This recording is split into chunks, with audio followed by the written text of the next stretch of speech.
अस्सलाम वालेकुम एवरीवन। बात करते हैं यहाँ पर ओवरऑल मार्केट को लेकर के ओवरऑल मार्केट की क्या अपडेट है। सो गाइस, न्यू वीक का स्टार्ट हो चुका है और इस वीक में क्या कुछ होने वाला है, मार्केट के ऊपर क्या इम्पैक्ट पड़ेगा और मार्केट टेक्निकली तौर के ऊपर हमें किस तरह मूव करती हुई नजर आ रही है, इसके ऊपर हम काफी डिटेल में बात करेंगे। जैसे वीक का स्टार्ट हुआ है तो भाई मार्केट तो ओवरऑल ग्रीन हो चुकी है। आर्ट्स गन की बात करें तो 90% प्लस जो आर्ट्स गन है हमें ग्रीन दिखाई दे रहे हैं। ये जो कुछ आर्ट्स गन जो आपको रेड दिखाई दे रहे हैं, ये अभी करेक्शन कर रहे हैं क्योंकि ये ऑलरेडी पंप कर चुके हैं। और इस फार्मूले को हमेशा याद रखना, जब 90% पॉइंट डंप कर रहे होते हैं तो ये जो 10% आर्ट्स गन होते हैं ये पंप करते हैं। और जैसे ही 90% पॉइंट जो है वो पंप करते हैं तो ये जो 10% पॉइंट जो पहले से पंप हो रहे होते हैं वो करेक्शन करते हैं। और मैंने आपको पहले बता दिया था कि भाई आपको अभी आर्ट्स गन होल्ड ही रखने हैं क्योंकि ये टाइम है होल्डिंग का। मंथ ऑफ सितंबर, अक्टूबर और नवंबर ये आपको अच्छे परफॉर्म करते हुए नजर आएंगे। और मैंने आपको 2 दिन पहले ही बता दिया था WLT के बारे में। और मेरी जो कम्युनिटी के कुछ प्रीमियम मेंबर है उन्होंने मेरे कहने के ऊपर 0.88 सेंट पे 0.80 सेंट के ऊपर WLT को बाय किया हुआ था। और मैंने बोला था स्पेशली कि इसको होल्ड ही रखना। हालांकि 2 दिन पहले हमारे एक प्रीमियम मेंबर उसको सेल आउट करने वाला था क्योंकि वो ब्रेक इवन पे आ चुका था। उसने आई थिंक $1.05 से बाय किया था। मैंने उसको बोला कि भाई इसको होल्ड रखो, ये $2 तक जाएगा। और अभी भी मैं आपको कहता हूँ कि ये $2 तक आराम से जा सकता है। इसको आपने होल्ड रखना है। और आपको ये जो AI कॉइन्स है ये भी आपको अच्छे परफॉर्म करते हुए नजर आएंगे। अब बात करते हैं मार्केट के सेंटिमेंट्स क्या चल रहे हैं इस टाइम। अगर आप फियर एंड ग्रीड का इंडेक्स का चार्ट देखते हो तो 51 के ऊपर है और न्यूट्रल में है क्योंकि BTC दोबारा से हमें रिकवरी करता हुआ नजर आ रहा है और $1,11,500 की रेंज में आ चुका है। और मार्केट में फंडामेंटल्स क्या चल रहे हैं, अगर आप फंडामेंटल्स की बात करो तो भाई USDT जो यहाँ पर तिथर जो कंपनी है उसने बोला है कि वो बिटकॉइन और गोल्ड को नहीं सेल कर रहे, हम दोनों को यहाँ पर होल्ड रखेंगे। और आपको पता ही है कि तिथर जब भी अपनी यहाँ पर कोई ऐसी वैसी अनाउंसमेंट करता है उसका एक पॉजिटिव इम्पैक्ट देखने को मिलता है ओवरऑल मार्केट के ऊपर। और आज कोई न्यूज वगैरह नहीं है। 8 सितंबर वाले दिन न्यूज हमारे पास आ रही है, 10 सितंबर को है, 11 को है और 12 को है। जैसे लास्ट टाइम आपको याद है 2 सितंबर से लेकर 5 सितंबर तक न्यूज़ेस हमने देखी, उसमें से 90% न्यूज़ेस जो थी वो मार्केट के फेवर में देखने को मिले, जिसकी वजह से जो रेट कट के चांसेस थे वो भी इंक्रीज हो गए। सेम लाइक ये 10 सितंबर, 11 सितंबर और 12 सितंबर ये तीनों न्यूज़ेस अगर मार्केट की फेवर में आए तो मार्केट अच्छा परफॉर्म कर सकती है। और अगर ये तीनों न्यूज़ेस मार्केट के अगेंस्ट आए जिसके चांसेस कम है, क्योंकि देखो प्रीवियस डाटा अगर मार्केट के फेवर में आता है तो अगला डाटा ऑटोमेटिकली मार्केट की फेवर में देखने को मिलता है। और इन्फ्लेशन की बात करो तो मैं देख रहा था, US का सर्वे कर रहा था तो वहां पर हमने देखा कि इन्फ्लेशन भी हमें कम होती हुई नजर आ रही है। और अब यहाँ पर हमें देखना है PPI का डाटा और कोर CPI का डाटा, यानी कि CPI का डाटा, फिर अनएम्प्लॉयमेंट क्लेम और फिर उसके बाद देखेंगे प्रीलिम जो कंज्यूमर सेंटिमेंट्स है, एक्सपेक्टेशंस है इन्फ्लेशन की, उसको लेकर क्या लोगों के रिव्यूज वगैरह है। तो ये जो 3 दिन होंगे ना 10 सितंबर से लेकर 12 सितंबर तक मार्केट हाईली वोलेटाइल आपको देखने को मिलेगी। और 12 सितंबर के अगर मैं आपके साथ 1-2 रिकॉर्ड भी आपके साथ शेयर करना चाहूंगा, याद होगा मैंने लास्ट टाइम भी आपके साथ शेयर किया था, ये जो ऑप्शन ट्रेडिंग की एक्सपायरी है वो भी इंपॉर्टेंट है। देखो 12 सितंबर वाले दिन ज्यादातर लोगों ने यहाँ पर पुट्स यहाँ पर ट्रेड ओपन की हुई है, यानी कि सेल की ट्रेड, मतलब $18 मिलियन की। और अगर आप देखो बाय साइड पे कॉल जो हुई है वो $6 मिलियन की है। और इन तीनों ये जो 8, 9, 10, 11 तक कोई भी खास नहीं है, लेकिन 12 तारीख को यहाँ पर हमें एक क्लोजिंग देखने को मिल रही है जो कि इम्पैक्ट डाल सकती है ओवरऑल मार्केट के ऊपर। और फ्राइडे, याद रखना जो फ्राइडे होता है हर वीक का फ्राइडे, वो इम्पैक्ट डालता है ओवरऑल मार्केट के ऊपर। उसमें मार्केट काफी ज्यादा फ्लैक्चुएट आपको देखने को मिलेगी। मैं जो चीजें ऑब्जर्व कर रहा हूँ, अगर पुट्स की कॉल इंक्रीज होती है तो मार्केट पहले से रिएक्ट कर रही होती है। और जिस दिन वो डे आता है एक्सपायरी का उस दिन मार्केट उसके अगेंस्ट जाती है। याद रखना अगर पुट की कॉल ज्यादा है जैसे अभी है तो मार्केट क्या करेगी, 1-2 दिन पहले ही जो है वो सेलिंग की तरफ आ जाएगी। और अगले दिन जब वो पुट की कॉल जो है वो एक्सपायर होने वाली होती है तो मार्केट जानबूझ के मार्केट मेकर्स इन लोगों को लिक्विडेट करने के लिए ऊपर की तरफ लेके जाते हैं। और हर मंथ का जो लास्ट फ्राइडे होता है वो भी क्लोजिंग बहुत मैटर करती है। जैसे हम 26 सितंबर को हमारे पास एक बड़ी क्लोजिंग होने वाली है और ये भी फ्राइडे वाले दिन 26 सितंबर को। इसमें अगर आप देखो तो जो कॉल्स है वो तकरीबन $253 मिलियन की यहाँ पर पोजीशन ओपन है और पुट्स की बात करूँ तो तकरीबन $101 मिलियन। तो ये भी इम्पैक्ट करेगी, तो इसके ऊपर भी आपकी नजर होनी चाहिए। अब बात करते हैं मार्केट टेक्निकली तौर के ऊपर हमें किस तरह मूव करती हुई नजर आ रही है। अगर आप बीटीसी को देखते हो तो बीटीसी इस टाइम ट्रेड हो रहा है $1,11,400 के ऊपर। और वीकली कैंडल की बात करो, प्रीवियस वीक की कैंडल ने हमें यहाँ पर निराश नहीं किया, अच्छी उसने क्लोजिंग दी है। मैं भी यही चाहता था कि कम से कम जो प्रीवियस कैंडल है उसके 50% के लेवल को ब्रेक करके ऊपर क्लोजिंग दे। अगर आप देखो ना, यहाँ पर 50% का जो लेवल है उसने यहाँ पर इसके ऊपर ही क्लोजिंग दी है, जो कि पॉजिटिव चीज है बीटीसी के लिए। और इस वीक का स्टार्ट भी हमें पॉजिटिव देखने को मिला, बीटीसी यहाँ पर पंप कर रहा है। और एक सबसे बड़ा प्लस पॉइंट ये हुआ है मार्केट के लिए कि नया कोई सीएमई गैप नहीं बना। अगर वो बन जाता डाउन साइड पे तो वो सीएमई गैप फिलअप करने बीटीसी नीचे आना था। एंड अभी बीटीसी यहाँ से अपसाइड की तरफ मूव कर रहा है। अब ये जो 3 दिन की न्यूज़ेस आने वाली हैं वो बीटीसी को अप एंड डाउन कर सकते हैं, तो उसके ऊपर भी आपकी नजर होनी चाहिए। बाकी कुछ चार्ट और भी मैं आपके साथ शेयर करना चाहूंगा बीटीसी के।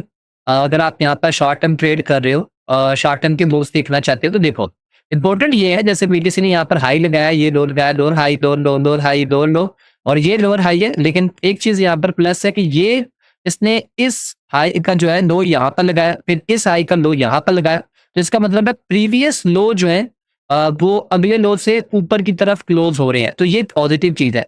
अब बीटीसी को चाहिए कि ये लेवल ब्रेक करे। ये छोटे छोटे लेवल्स है, जारी बात है रुकावट तो डालेंगे।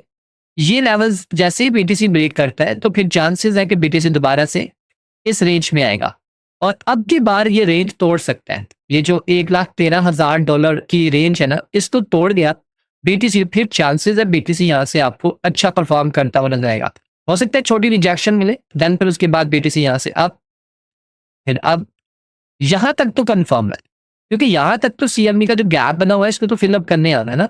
ये एरिया एक सीएमई गैप का है, तो इसको जैसे ही मैं एक्सपेक्ट करता हूँ इसी वीक में ये बचेगा। इसको जैसे इसने ब्रेक किया तो बीटीसी ये वाला सीएमई गैप फिलअप करने आ सकता है। लिक्विडेशन की बात करूँ तो अभी भी लिक्विडेशन ऊपर है, ये देख रहे हो $1,12,200 की। यानी कि इस लेवल को ब्रेक करे तो इस लेवल तक लिक्विडिटी है, इसके ऊपर लिक्विडिटी काफी पड़ी हुई है जो कि बीटीसी ले सकता है।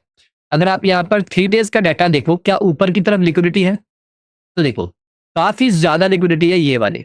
तो बीटीसी एक बार ये लिक्विडिटी वाले जोन में एंटर हो गया तो फिर चांसेस है बीटीसी यहाँ से अपसाइड की तरफ जाएगा और ये सारी लिक्विडिटी ले सकता है। तो इसके ऊपर आपकी नजर होनी चाहिए। और अगर मार्केट में न्यूज़ नेगेटिव आती है तो बीटीसी नीचे की भी लिक्विडिटी लेने आ सकता है, क्योंकि पोजीशन जो है नो डाउट इस टाइम शॉर्ट वालों की ज्यादा है। अगर आप देखो ना यहाँ पर लिक्विडेशन मैप के ऊपर जाके तो आपको पोजीशंस की समझ आ जाएगी कि इस टाइम ज्यादा पोजीशंस किसकी है। 30 डेज का डाटा देखा करो।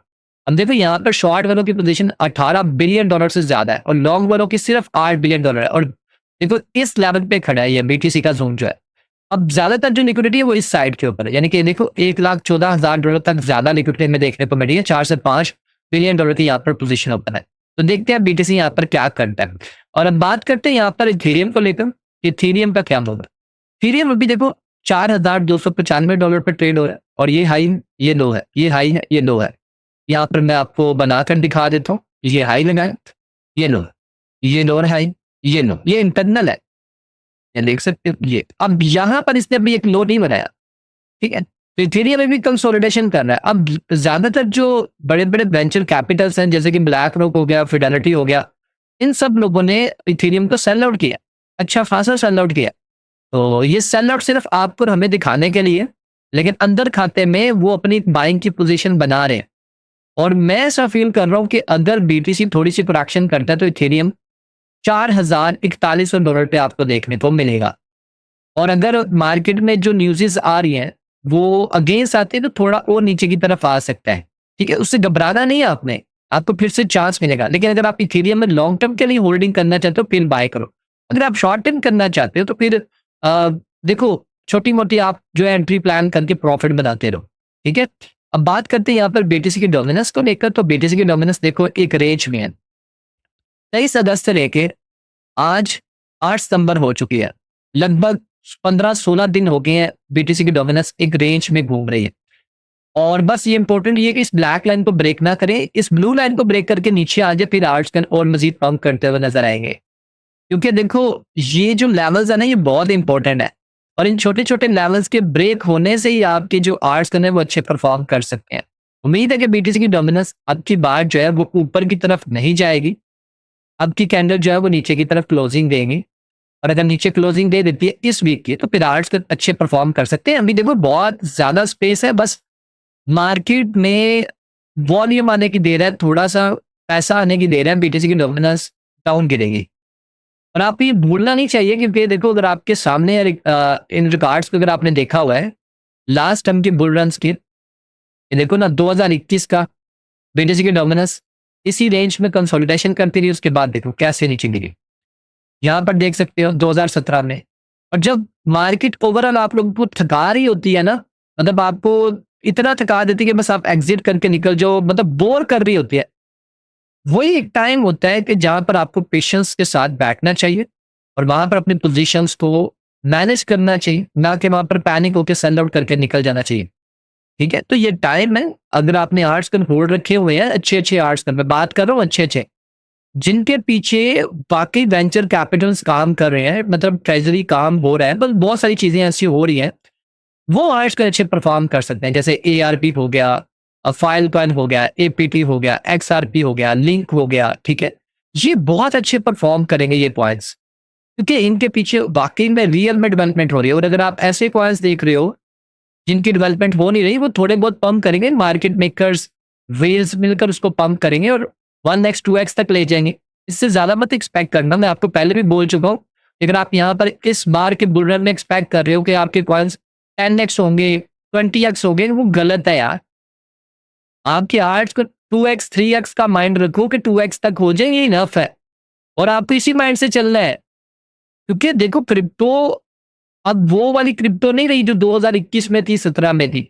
अब क्रिप्टो मार्केट बहुत बड़ी हो चुकी है, बहुत सारे कॉइन्स आ चुके हैं, बहुत सारे टोकन्स आ चुके हैं, बहुत सारी कैटेगरीज आ चुकी हैं। समझ रहे हैं ना? तो इन्वेस्टर आहिस्ता आहिस्ता इंक्रीज होंगे। तो उस लेवल के इन्वेस्टर अभी इंक्रीज नहीं हुए, क्योंकि मार्केट के ऊपर अभी भी लोगों का उस लेवल का इत्मीनान नहीं है। आपके सामने आर्ट्स गन में कई बार स्कैम्स हो चुके हैं, बड़े बड़े प्रोजेक्ट ने स्कैम्स किए हैं। लूना आपके सामने है, FTX आपके सामने है। अभी ये हाल ही में देख लो एम का कॉइन का क्या हाल हुआ, बिलियंस ऑफ मार्केट खा गए।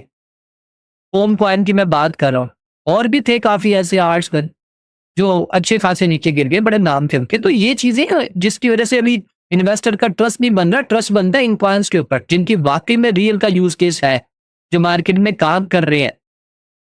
जैसे लिंक लिंक नो डाउट बहुत अच्छा प्रोजेक्ट है। ठीक है, तो ऐसे कॉइन्स पे आपको फोकस करना है। बाकी रही आर्ट्स कॉइन सीजन इंडेक्स की बात, तो देखो 61 के ऊपर है, 75 क्रॉस हुआ तो फिर चांस तो किसी को भी नहीं मिला, स्ट्रॉन्ग पंप होने हैं। ठीक है, तो इसके ऊपर भी आपकी नजर होनी चाहिए। और इसके बाद देखो, मैं आपको पहले भी बता चुका हूँ, हिस्ट्री में दोबारा नहीं रिपीट करना चाहता, मैं 2-3 बार पहले बता चुका हूँ। 2024 में भी ये 75 को लेवल को ब्रेक कर चुका था, लेकिन ज्यादा देर तक स्टे नहीं कर पाया। 2024 के लास्ट में भी इसने इसको ब्रेक किया था, स्टे नहीं किया, लेकिन अब की बार यहाँ पर स्टे कर सकता है। इसकी एग्जाम्पल प्रीवियस बुलरन आपके सामने ही है। जब 2021 का बुलरन आया था, उससे पहले भी 2 बार यहाँ पर इसने इसको ब्रेक किया था, 2019 में भी और 2020 में भी, लेकिन स्टे नहीं कर पाया, लेकिन 2021 में किया था।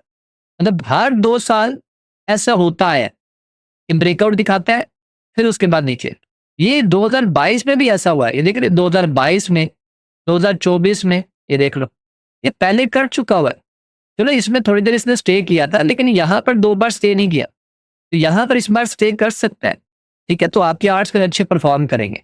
बाकी रही यहाँ पर रेट कट, वो तो कंफर्म है।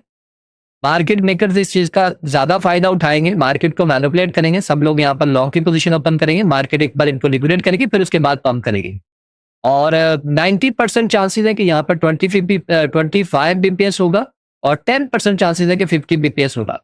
लेकिन यहाँ पर अगर आप अक्टूबर का डाटा देखो ना, अक्टूबर में भी रेट कट होने के चांसेस है, 73.3% चांसेस है कि मजीद यहाँ पर 25 बीपीएस होगा। और इवन के दिसंबर में भी ये आ रही है प्रोबेबिलिटी 67.4% कि मजीद होगा। मतलब इस साल में 3 बार रेट कट होने के चांसेस है, लेकिन सितंबर तो कंफर्म है, बाकी अभी कंफर्म थे। ठीक है, तो ये थी गाइस ओवरऑल अपडेट। और बाकी अगर आपको हमारे स्पॉट और फ्यूचर सिग्नल्स को फॉलो करना है, तो फिर आप हमारी कम्युनिटी का हिस्सा बन सकते हैं, जहां पर हम डेली बेसिस के ऊपर स्पॉट और फ्यूचर के सिग्नल्स दे रहे होते हैं। यहाँ पर आप देख सकते हैं ये ओवरऑल सारे सिग्नल्स हैं जो डेली बेसिस के ऊपर हम अपने ग्रुप्स में शेयर करते हैं। तो अगर आप इन सिग्नल्स को फॉलो करना चाहते हैं तो फिर आप करेंगे क्या, इस वीडियो के डिस्क्रिप्शन में आपको बिंकिक्स एक्सचेंज का लिंक मिलेगा, उस लिंक से आपने अपना अकाउंट बनाना है, डिपॉजिट करना है और फिर आपने हमें स्क्रीनशॉट भेजना है। ठीक है, तो चलिए गाइस, मिलते हैं नेक्स्ट वीडियो में। अपना ख्याल रखें, टेक केयर, अल्लाह हाफिज।